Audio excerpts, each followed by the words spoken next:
dans Sans Interdit, le podcast qui libère ta magie.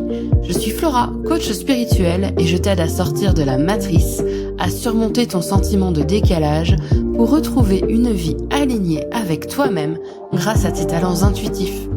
Tous les vendredis, seul ou avec une invitée, je vais te parler de spiritualité ancrée et décomplexée, avec des expérimentations, des histoires, des outils et des explorations du monde spirituel. Je t'invite à retrouver ce qui est le plus précieux, ta vérité. Bonne écoute! Bienvenue à toi dans Sans Interdit, le podcast qui libère ta magie. C'est le premier épisode. Je suis tellement excitée, t'es pas prête. Voilà. Alors déjà, je vais faire un petit disclaimer. Je vais parler principalement au féminin parce que, en réalité, la majorité de ma clientèle est féminine. Donc, j'ai l'habitude de parler au féminin. Cela étant, si tu es un homme et que tu m'écoutes, je t'accueille avec un grand plaisir. Mais ne t'offusque pas, je vais parler au féminin. On va commencer quand même un petit peu par faire les présentations. Qui suis-je ? Je suis Flora. Je suis coach spirituel, je suis channel, donc je pratique le channeling. Je suis enseignante en énergétique. Je suis également praticienne EFT. Je fais plein de trucs. Avec une de mes amies, en fait, qui, elle, est dans le domaine de la sonologie, entre autres. On a l'habitude de dire qu'en fait, on n'a pas plusieurs cordes à notre arc, c'est que notre arc, il y a tellement de cordes que, en fait, c'est une harpe. Et ne t'inquiète pas, je lui en reparlerai quand elle viendra sur ce podcast.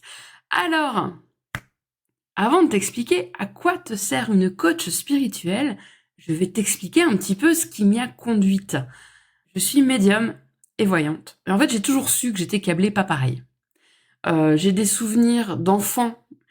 Alors, souvent, on va dire non, mais tu peux pas avoir de souvenirs de quand t'étais petite parce que c'est pas possible, ton cerveau se souvient pas.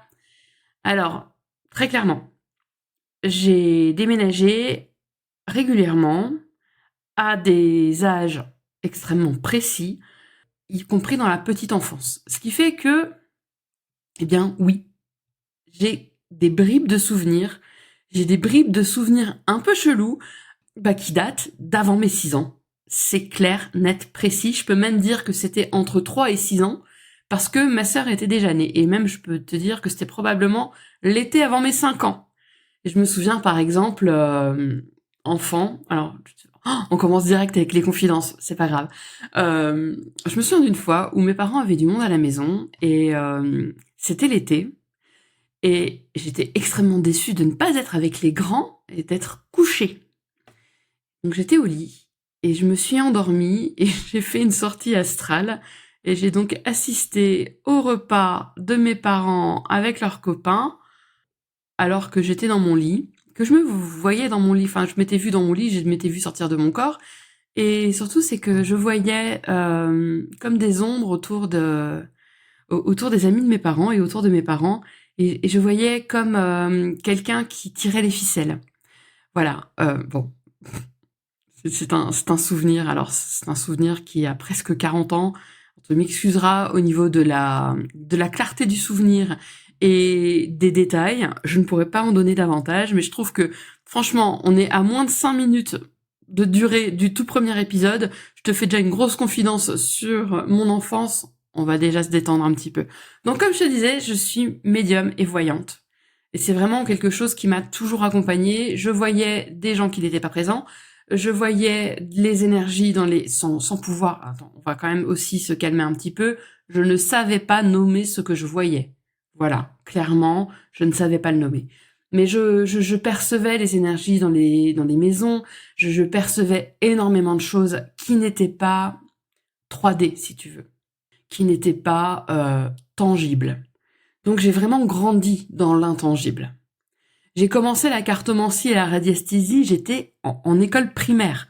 Donc là, je devais avoir entre 8 et 9 ans, et avec les cartes avec lesquelles j'avais appris à jouer à la belote et au rami, avec ce jeu de cartes, donc des cartes à jouer basiques, de chez Basique, je les battais, et puis je sortais des cartes, et j'avais des idées, en fait, des histoires.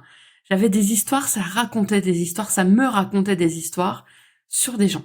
Et je me souviens de la première prédiction que j'ai faite. Alors, pareil, oh bim, deuxième confidence. Alors là, j'étais un petit peu plus vieille pour ma toute première vraie prédiction. Je me souviens l'avoir faite à une copine de classe qui s'appelait Marie quand j'étais en 5e, donc j'avais 12 ans. Je lui avais dit que sa tante allait avoir un bébé. Et elle m'avait dit, bah, c'est pas possible, ma tante, elle est stérile. Et ben, moins d'1 an plus tard, sa tante a annoncé sa grossesse et elle a eu un bébé. Donc son bébé doit être maintenant très largement adulte, vu que j'ai 42 ans. Mais voilà, en gros, c'est vraiment pour te dire que j'ai vraiment commencé hyper jeune. J'ai vraiment été attirée par tout ça hyper jeune, alors que pourtant, j'ai des parents qui ont un aspect tout à fait, comment puis-je dire, moldu. Euh, alors c'est dit avec énormément d'amour, hein, mais je te parlerai un petit peu plus probablement de mes parents dans un autre épisode. Ce sera pas aujourd'hui, mais voilà. Donc j'ai des parents qui ont un aspect assez moldu, qui ont un aspect extrêmement terre à terre. Mon père qui a des études scientifiques, enfin voilà. Donc j'ai pas été encouragée. Et ce qu'il faut comprendre aussi, c'est que je n'en parlais pas. Donc j'avais des perceptions, je voyais des trucs, mais j'en parlais pas. J'ai commencé à étudier ce qui concernait le magnétisme, mais également la télépathie. Ah ouais, non, mais moi, il n'y a rien qui m'arrête. Et l'utilisation spirituelle des mandalas, ouais, accroche-toi bien au bastingage, j'avais 12 ans. Oui. Voilà. J'ai acheté mes premiers bouquins ésotériques, en fait, arrivés à Paris. On arrivait en région parisienne, j'avais 12 ans, j'allais entrer en 5e, et j'avais l'opportunité d'aller dans des librairies trop bien. Des librairies que j'en reviens toujours pas, enfin voilà, c'est ce qui explique aussi mon amour des librairies. Mais voilà, j'ai acheté mes premiers livres ésotériques à cet âge-là. Mes parents m'ont laissé acheter mes livres ésotériques. D'ailleurs, mon père m'avait offert mon premier pendule. Ouais, je pense que j'étais encore en primaire. Mon premier pendule en cristal, alors celui-ci, il a disparu corps et bien.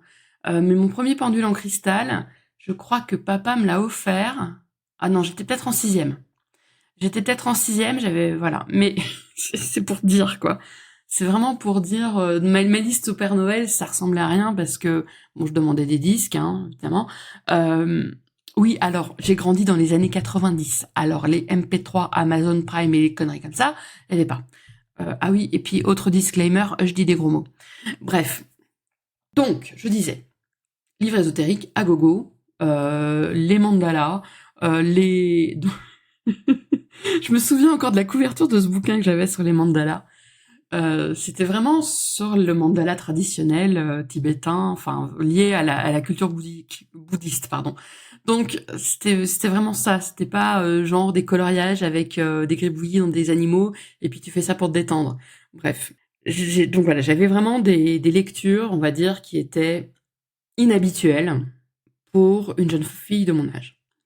J'ai acheté mon Grand Lenormand. Qu'est-ce que le Grand Lenormand? C'est un jeu divinatoire avec lequel j'ai appris à faire les cartes seule. Je l'ai acheté le jour de mes 13 ans. Donc tu vois, ça va quand même assez vite. À partir du moment où je suis arrivée en région parisienne, c'était un petit peu genre, voilà, c'est la porte ouverte à toutes les fenêtres. Hein. Donc le jour de mes 13 ans, alors il faut juste quand même que je t'explique que quelques semaines auparavant, j'étais allée chez le coiffeur. La pire idée de ma vie. Je me suis fait couper les cheveux courts. Ce n'est pas un podcast sur mes cheveux, sur mes aventures capillaires plus que mes aventures. Donc, bon, j'étais chez le coiffeur et il y avait un magazine féminin qui parlait, évidemment, c'était magazine avant la rentrée de septembre. Donc, ça parlait rentrée, voyance, machin. Et puis, je vois des photos, des illustrations d'un jeu de cartes. Et je me suis dit, oh mon Dieu, c'est celui-là. Je le veux. Donc, j'ai dit à mon père, papa, je veux acheter ça. Donc, je dois aller dans une librairie spécialisée. Alors, mon père m'a laissé trouver une librairie spécialisée, et en l'occurrence, ça a été la Maison de la Radiesthésie. Et de mémoire, elle était pas très loin de l'église Saint-Roch à Paris. Et mon père, le jour de mes 13 ans, qui est tombé un samedi, il m'a accompagné à la Maison de la Radiesthésie, j'avais mes sous dans la poche, j'ai acheté mon Grand Lenormand, et j'ai acheté mon premier livre sur le Grand Lenormand. Et j'ai commencé à étudier le Grand Lenormand. À 13 ans. En 4e. Voilà. J'ai étudié seul le Yiking, qui est un art divinatoire asiatique qui est né il y a, je sais plus, 2000, 3000 ans, peut-être plus, je ne sais plus. J'ai étudié également la géomancie, parce qu'en fait, la géomancie fait partie du Grand Lenormand. J'ai étudié les runes, j'ai étudié plein de trucs. J'ai vraiment étudié plein de choses. J'ai étudié également la tarologie, parce que j'étais un peu la seule geek à utiliser le Grand Lenormand, en tout cas dans mon entourage. Même dans mon entourage un peu plus âgé que moi, j'étais la seule à utiliser le Grand Lenormand. Donc je suis passée à quelque chose d'un peu plus mainstream, le tarot de Marseille. Donc j'ai étudié la tarologie. J'ai également mis le nez dans la Kabbale. Alors, vraiment, la Kabbale, je suis pas allée très en profondeur, mais j'ai mis le nez dans la Kabbale, ainsi que l'astrologie. Ah, d'ailleurs, j'aurai des trucs à te raconter sur l'astrologie, ce sera pas aujourd'hui. Et j'ai même exploré la magie opératoire. Tout ça avant 20 ans. Voilà. Donc, c'est un peu pour te dire quand même que d'un point de vue background, ça se pose là. C'est-à-dire que je suis pas née de la dernière pluie, non, c'est pas ça. Mais en tout cas, je me suis pas juste levée comme ça un matin, je dis oh c'est trop bien, ça, on a l'air de pouvoir se faire du pognon là-dedans, je vais le faire. Non, en fait, c'est ma vie. Clairement, c'est ma vie. Ma vie, c'est l'émancie, donc les arts divinatoires. Ma vie, c'est l'aide à l'autre. Ma vie, c'est tout ça. Ça a toujours été comme ça. Et donc, tout ça, toutes ces explorations que j'ai faites, tout en ayant de très bonnes notes en classe, sauf à la fac, c'était avant mes 20 ans. J'ai également, mais ça c'était après mes 20 ans, été la webmistress d'un site ésotérique qui a été très connu au début des années 2000. Son nom c'était Lux Tenebrae. Donc si t'es un peu un vieux de la vieille, peut-être que tu as connu Lux Tenebrae. J'ai été aussi modératrice, puis co-admin du forum Esoterica. Je suis toujours amie avec la créatrice d'Esoterica. Je lui ai dit récemment, tu te rends compte que ça va quand même faire pas loin de 25 ans qu'on se connaît. Bref, c'est une vieille de la vieille, quoi. Et donc, Lux Tenebrae, c'était un site qui était reconnu, qui avait gagné des prix. Ouais, on aimait bien comme ça s'autoproclamer des trucs, mais en l'occurrence, ouais, j'avais gagné des prix décernés par les votes de visiteurs. Donc, ça avait gagné des prix du fait de la qualité des articles que j'y publiais. Et en fait, si tu veux, la différence de Lux Tenebrae par rapport au site ésotérique qui existait à l'époque, c'est que, il n'était pas dogmatique. C'était pas un site spécialisé sur telle branche de la magie ou telle autre branche. C'est un site, j'ai réussi à avoir autour de moi un grand spécialiste de la Chaos Magic qui maintenant a été publié, voilà. Mais également un haut prêtre du temple de Seth. Alors ça a l'air de rien comme ça, peut-être que là je te parle un peu chinois. Le temple de Seth, c'est une des branches du satanisme, si tu veux. Mais également un praticien du druidisme, qui est également un auteur publié. Donc, publié maintenant, voilà, mais que j'ai connu avant qu'il soit publié. Et pour ma part, j'écrivais principalement sur l'herbalisme et la Wicca. Voilà. Et donc, c'était vraiment... j'offrais comme ça à mes visiteurs le savoir d'experts. Et ça me tenait à cœur parce que je voulais autre chose que non mais ça doit être vrai, je l'ai vu dans Charmed. Voilà, je veux dire, je voulais revenir. Ça c'est vraiment un gimmick chez moi. Je voulais revenir aux racines. Je voulais offrir en fait sur Internet, à ma hauteur, un endroit où il y avait des informations de qualité. Ça a toujours été primordial pour moi, la qualité. Et donc, pour suivre, parce que maintenant j'ai 42 ans, donc ce que j'ai fait il y a 20 ans, donc voilà. Ensuite, quelques années après la fermeture de Lux Tenebrae, parce que c'est un site que tu ne trouveras plus sur Internet, quelques années après la fermeture de Lux Tenebrae, donc j'ai ressenti l'appel pour guérir avec les mains. Alors, disclaimer, c'est comme ça que je l'appelais à l'époque.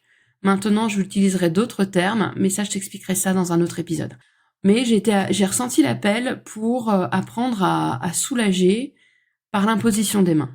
Et donc, j'ai été initiée au Reiki. Et suite au Reiki Usui, à mes premières initiations, donc degré 1, degré 2, j'ai été initiée à plein de systèmes de guérison énergétique, du bon, du moins bon, voilà. Mais j'ai été initiée à plein de choses parce que je suis d'une très très grande curiosité. Voilà un peu mon parcours. Et t'as envie de te dire, mais maintenant, tu proposes quoi, toi, là, maintenant? Alors, clairement, j'aide les femmes à sortir de leur complexe de la gentille petite fille. Et je les aide en réalité à sortir de ça, à revenir à leur véritable essence en découvrant profondément qui elles sont. Et ça, je le fais, entre autres, grâce aux outils de coaching, mais aussi au human design et à l'astrologie occidentale. J'aide aussi les femmes, je t'ai prévenu que j'aide quand même principalement des femmes. J'aide aussi les femmes à se reconnecter à leur vérité intérieure grâce aux séances de channeling que je propose et à la cartomancie. Enfin, je les aide également à déployer leurs talents intuitifs tels que le channeling que j'enseigne ou les harmonisations énergétiques. Et je t'expliquerai un peu plus tard le terme d'harmonisation énergétique. Alors concrètement, à quoi ça te sert une coach spirituelle ? Venons-y. Moi, en tant que coach spirituel, je vais t'aider à remettre du sens dans ta vie, de l'intention, à sortir de la matrice du train-train et à t'ouvrir à tes capacités de création. Je vais également t'aider à comprendre que tu n'es pas qu'un corps dans un monde 3D. Tu es aussi un corps dans un monde 3D, mais pas que ça. Je vais t'aider à te reconnecter en fait à plus grand que toi. À te reconnecter à ta multidimensionnalité. Le tout, je le précise, sans dogmatisme. Je suis affiliée à aucune religion. Je n'ai aucun désir d'être prise pour un gourou. Moi, mon but ultime, mon grand pourquoi, c'est de te permettre de retrouver ton autonomie complète, ton autonomie identitaire, décisionnelle, spirituelle, que tu sois assez forte sur tes skis pour dire non quand tu as envie de dire non, quand tu le penses, quand pour toi c'est un non immense à l'intérieur, que tu arrêtes de subir en fait. C'est juste, être une femme puissante. Être une femme puissante, ça veut pas dire écraser les autres. Mais ça veut juste dire être capable de poser ses limites de façon ferme et décidée. C'est vraiment, être droite sur ses skis et se sentir bien dans ses bottes. Et aussi, mon but en tant que coach spirituel, alors, je vais utiliser un terme que j'aime pas, mais je suis un petit peu obligée quand même parce que c'est un terme qui est très connu dans le domaine du développement personnel, l'alignement. Alors, je ne vais pas t'aider à trouver l'alignement parce que l'alignement, c'est pas la quête d'un trésor. Il faut vraiment comprendre l'alignement comme une danse. En fait, à partir du moment où tu crois que t'es aligné, si jamais t'arrêtes d'agir, tu vas être désaligné. Voilà, point. Salut, basta, finito, drop the mic. Mais en gros, c'est à ça que je sers. Je sers à t'aider à retrouver ta propre vérité. Et à t'aider aussi à l'exprimer avec autant d'amour et de compréhension de l'autre que possible.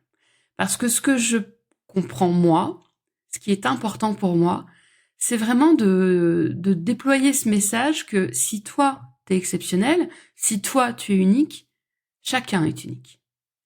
Et donc, en se comprenant mieux, on va avoir un regard beaucoup plus bienveillant envers l'autre. Et ça change tout, en fait, dans notre vie. Et enfin, pourquoi ce podcast ? Déjà parce que je suis bavarde. Je suis grave bavarde. Mais en plus de ça, j'ai beaucoup d'histoires à raconter. Et donc, ce podcast, ça va avoir en premier lieu pour but de te partager certains événements, des événements clés que j'ai vécus et qui m'ont aidé à avancer sur mon chemin de multi-intuitive.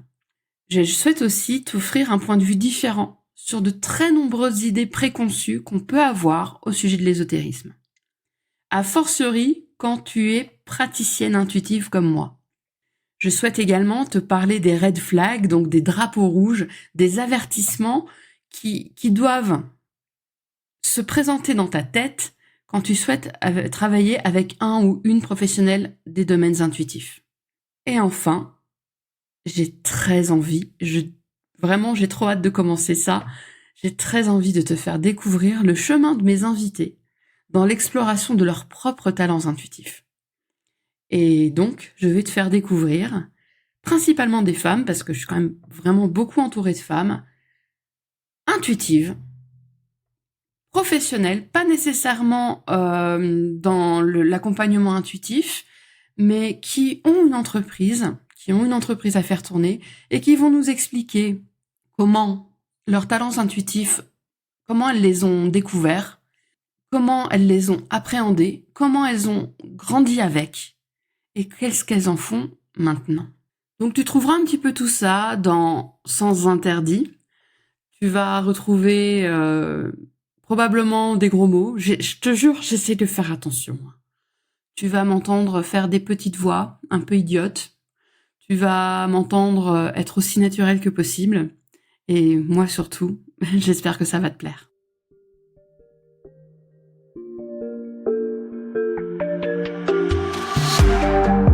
Merci pour ton écoute. J'espère que cet épisode t'a plu. Je t'invite à le partager avec une personne qui peut en avoir besoin et à me laisser un commentaire.